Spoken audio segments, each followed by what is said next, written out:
अगले जग मागुता है डूंगा पार कर लेना दया धर्म कर ले भव सागर बड़ा गहरा गंगाए मानस गंगा गंगाए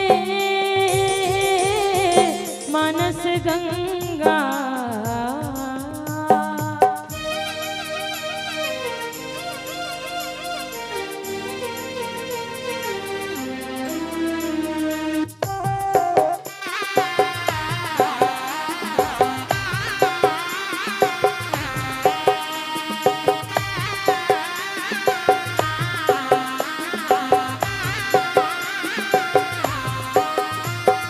भक्ति के जलाले चिरा मन के अंधियार तोर जागेगा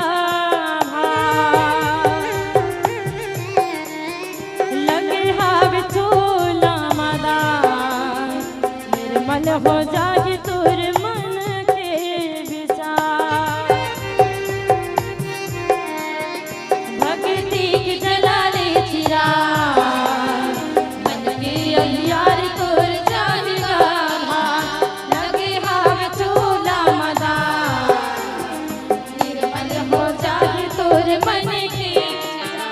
कैसे पार पावे रे पाछो पछतावे काया के लंग पहरा गंगाए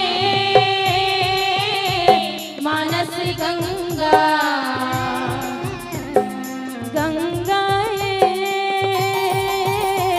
मानस गंगा।